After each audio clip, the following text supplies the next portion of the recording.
Nettoyer et désinfecter les lieux après un décès, c'est le travail de l'entreprise NAD située à Kaysersberg. Portrait d'un métier peu connu du grand public et pourtant essentiel. Plus de 600 000 personnes sont décédées en France en 2017. Parmi elles, plus d'un quart sont mortes à leur domicile.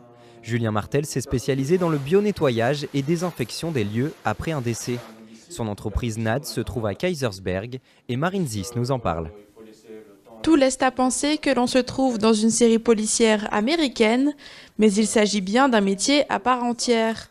Reconnu aux États-Unis et dans certains pays européens, il ne l'est pas en France. Pourtant, Julien exerce son métier avec professionnalisme. Donc là, en fait, on est sur une reconstitution d'une personne qui s'est fait donc poignarder. Une personne qui est poignardée, quand la lame va ressortir du corps, elle va faire donc ce qu'on appelle, il va y avoir une projection de micro-gouttelettes. Donc on va passer une lumière de couleur un peu bleutée, violet, comme ça. C'est un spectre lumineux spécifique. Et avec les lunettes orange, en fait, on va pouvoir voir les traces de micro-gouttelettes. Et grâce à ce spectre lumineux, donc ça va exciter la protéine de sang. Et le sang va apparaître de couleur noire. Donc à la moindre petite trace, je vais pouvoir déceler en fait que ça c'est du sang ou pas. Et on va pouvoir après organiser le nettoyage à proprement dit. Julien et ses équipes interviennent lorsqu'un corps est resté plus de 24 heures dans une habitation. Sans protection ni connaissance du domaine, la santé peut être fortement mise en danger. Il faut vraiment faire attention.